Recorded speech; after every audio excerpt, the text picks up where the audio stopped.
कोई भी जॉब करने के लिए कुछ मोटिवेटर्स होते हैं। कहता सैलरी तो अपने आप बढ़ जाएगी, एक बार इस लेवल की नॉलेज अगर मेरे पास आ गई और मेरा नाम हो गया तो कोई भी दूसरा कोचिंग इंस्टीट्यूट भी मुझे पैसे दे देगा। अब आपको अगर किसी इंटरव्यूअर को ये बताना होगा कि हमें क्यों मर्चेंट नेवी ज्वाइन करना है,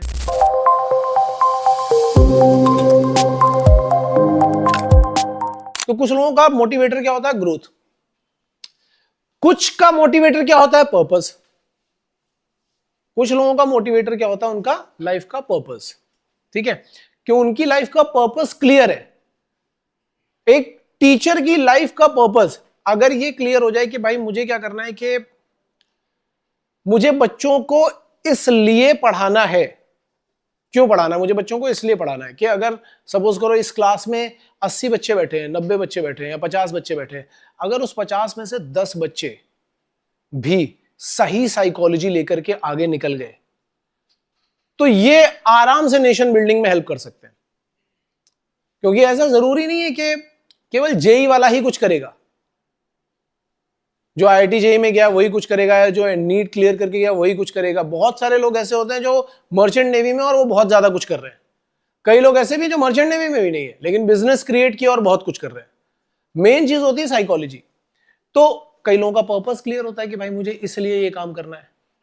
तो डिपेंड करता है, आपके पास 3 मोटिवेटर्स हैं, आपका मोटिवेटर क्या है। बहुत लोगों का मोटिवेटर ये क्लियर नहीं होता, तो वो किन 2 मोटिवेटर्स पे रहते हैं, वो इन 2 मोटिवेटर्स पे रहते हैं कि मुझे सिग्निफिकेंस मिल रहा है या नहीं। अब देखो पर्पस, कई लोगों के बड़े पर्पस भी होते हैं, कई लोगों का पर्पस ऐसा भी होता है कि यार मेरे पापा नहीं है और मेरी मम्मी बहुत स्ट्रगल कर रही है और मेरी फाइनेंशियल कंडीशन बहुत खराब है, तो मेरी लाइफ का पर्पस ये है कि मुझे अपनी फैमिली को सर्व करना है, फाइनेंशियल कंडीशन को ठीक करना है, ये मेरी लाइफ का पर्पस है। और ये वैलिड पर्पस है। पर्पस हमेशा जो होगा वो ऐसा होगा जो वैल्यू एडिशन सर्विस से रिलेटेड होगा। पर्पस आउटकम से रिलेटेड नहीं होता। आउटकम तो कई जगह से आ जाते हैं, पर्पस होता है वैल्यू एडिशन और सर्विस से रिलेटेड। ठीक है, तो अब उसको मान लो उसका पर्पस क्लियर है कि उसको अपनी फैमिली के लिए, भाई उसकी फैमिली में बिल्कुल एब्जेक्ट पॉवर्टी वाली सिचुएशन है, अब उसको करना है सारी की सारी सिचुएशन बिल्कुल पलट देनी है। कैसे पलटेगा वो?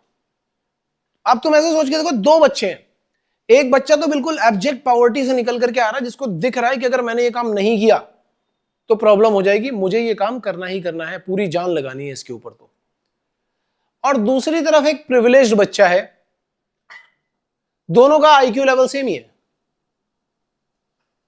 एक प्रिविलेज्ड बच्चा है जिसकी फैमिली में आराम से महीने के 4-5 लाख रुपए कमाए जा रहे हैं। अब तुम मुझे बताओ कौन सा वाला ज्यादा मेहनत करके पढ़ेगा, किसका पर्पस ज्यादा क्लियर है? बात समझ में आ रही है? पर्पस क्लियर होना इसलिए बहुत ज्यादा इंपॉर्टेंट होता है। लेकिन ऐसा नहीं कि दूसरा वाला सिलेक्ट नहीं हो सकता, ऑफ कोर्स हो सकता है। पर्पस ना भी क्लियर हो तो भी वो सिलेक्ट हो सकता है। लेकिन दूसरे केस में भी क्या है, मेहनत करनी तो तब भी जरूरी है ना। अगर आप मेहनत नहीं कर रहे हो और आपने सोचा कि अरे घर में तो पैसे बहुत सारे हैं, मैं तो चलो ठीक है दे देता हूं एग्जाम, तो आप सर्वाइव नहीं कर पाओगे ज्यादा टाइम तक। फिर are you getting my point? अब देखो, वाई मर्चेंट नेवी जब हम बोलते हैं तो किसी को हो सकता है सिग्निफिकेंस चाहिए। और ऐसे भी सोचो कोई नॉर्मल जॉब है, अगर नॉर्मल जॉब में आपको तीनों ही मोटिवेटर्स मिल जाए, किसी जॉब में तीनों ही मोटिवेटर्स मिल जाए, तो कोई वो जॉब क्यों छोड़ेगा? सिग्निफिकेंस मिल रहा है, आप वहां पे जा रहे हो, आपको प्रॉपर इंपॉर्टेंस मिल रही है, आपकी बात भी सुनी जा रही है, आपका जॉब प्रोफाइल फिक्स कर रखा उन्होंने एकदम, और आपके ऊपर रिस्पॉन्सिबिलिटी भी है। और जैसे ही आप अपनी रिस्पॉन्सिबिलिटीज पूरी करते हो तो वो आपको अप्रिसिएशन भी देते हैं। जब आप एज अ कैडेट जाओगे तो कैप्टन आपके लिए कुछ लिखता है, वो अप्रेजल नोट। तो अप्रेजल नोट जब लिखता है, अगर आप अच्छा कर रहे हो तो तुरंत बोल देगा क्या इस बच्चे को थर्ड मेट बना दिया जाए, he is ready for third mate. तो आप खुद सोच करके देखो कि जहां पे आपको सिग्निफिकेंस भी मिल रहा हो और जहां पे आपको ग्रोथ भी मिल रही हो। मान लो पर्पस नहीं क्लियर है लेकिन 2 चीजें मिल रही हैं, तो क्या बुरा है? अब आपको अगर किसी इंटरव्यूअर को यह बताना होगा कि हमें क्यों मर्चेंट नेवी ज्वाइन करना है, तो आप जनरली ऐसे बोल सकते हो कि कोई भी जॉब करने के लिए कुछ मोटिवेटर्स होते हैं। ध्यान से सुनना मेरी बात को, किसी भी जॉब को ज्वाइन करने के लिए कुछ मोटिवेटर्स होते हैं, जिनमें से एक है सिग्निफिकेंस और एक है ग्रोथ। अगर आपका पर्पस क्लियर नहीं है तो मत बोलो। जनरली जॉब क्यों करते हैं लोग? कि उनको सिग्निफिकेंस मिले और उनको ग्रोथ मिले, और मर्चेंट नेवी में तो दोनों ही मिल रहे हैं। थर्ड मेट का जॉब प्रोफाइल फिक्स है, सेकंड मेट का फिक्स है, चीफ मेट का फिक्स है, कैप्टन का फिक्स है, सबके जॉब प्रोफाइल्स फिक्स है और सबके काम भी फिक्स है। कोई दूसरे के काम में इंटरफेयर भी नहीं करेगा, सबकी रिस्पॉन्सिबिलिटीज रोल सब फिक्स है, और अगर आप अच्छे से कर रहे हो तो अप्रेजल भी मिल रहा है। और दूसरी बात, growth in terms of money, जितनी अच्छी ग्रोथ हमें यहां मिल रही है कहीं मिल ही नहीं रही है। In terms of knowledge also, क्योंकि इसमें कभी पढ़ाई खत्म ही नहीं होती है। शिप, कई लोग बोलते हैं सर एआई आ गया है, मशीन लर्निंग आ गया है, कुछ टाइम के बाद शिप पे लोग नहीं होंगे। होंगे भाई, होंगे।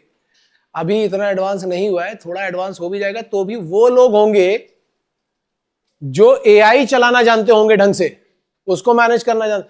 आज मैंने बोला ना चैट जीपीटी, चैट जीपीटी आप एक इंटेलिजेंट आदमी के हाथ में तो वो वहां से ऐसे ऐसे प्रॉम्प्ट डालेगा और ऐसी ऐसी चीजें निकालेगा जो तुमने सोची नहीं होगी। और एक बेवकूफ के हाथ में पकड़ा दो, वो चैट जीपीटी पे मजे लेना शुरू हो जाएगा कि देख चैट जीपीटी, देख ये मेरा जॉब खाएगा, ये मेरा जॉब खाएगा, उससे उल्टे सीधे क्वेश्चन पूछने चालू कर देगा। अभी एक मीम वायरल हो रहा था, उसमें एक लड़का चैट जीपीटी से पूछ रहा है कि मुझे पता नहीं क्या, मुझे अपनी कार वॉश करानी है तो क्या मैं कार से जाऊं कि पैदल चले जाऊं, घर के पास ये 50 मीटर। तो चैट जीपीटी कह रहा पैदल चले जाओ, तो कह रहा फिर मैं कार कैसे लेकर के जाऊंगा, और फिर कह रहा ये मेरी जॉब खाएगा।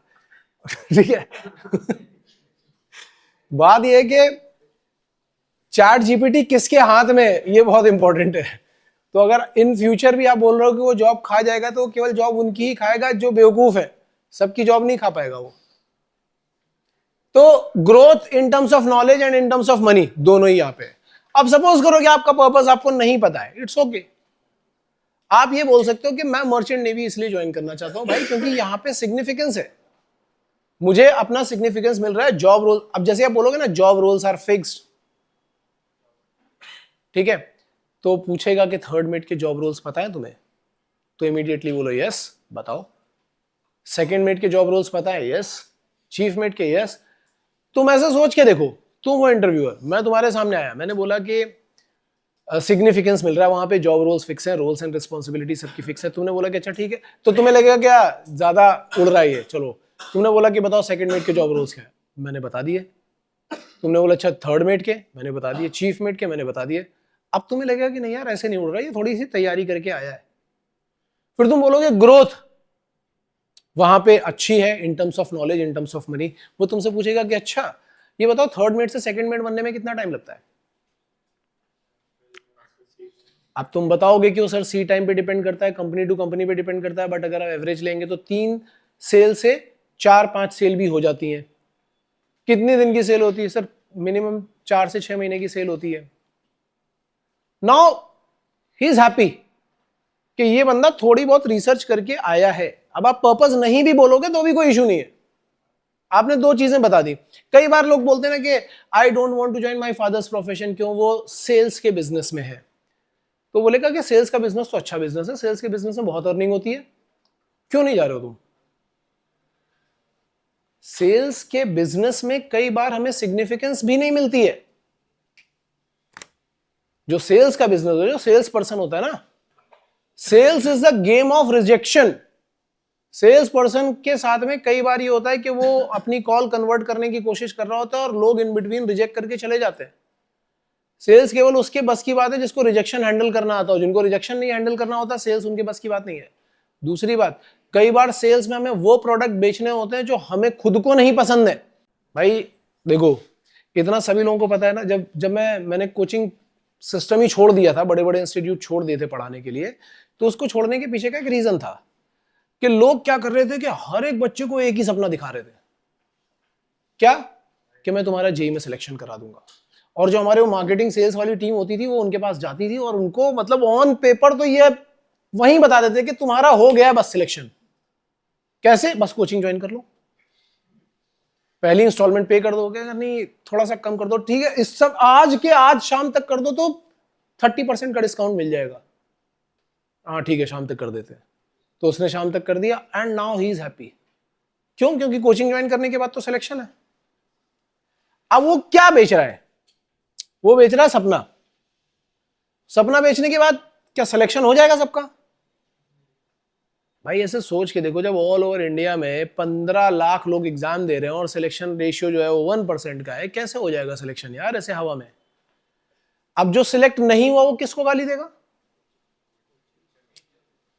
टीचर को, कोचिंग को, और सबसे पहले उसको जो सेल करने आया था,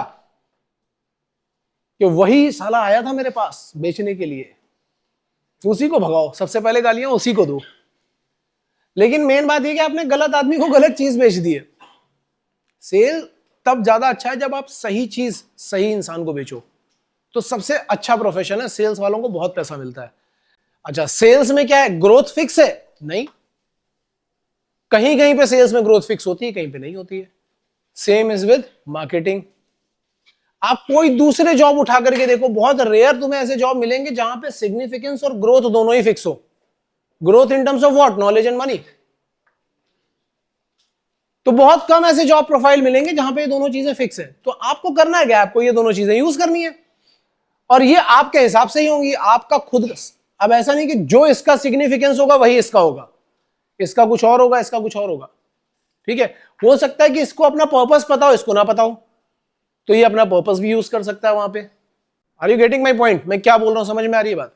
इसके बाद जो दूसरी चीज है, that is 4 pillars of safety.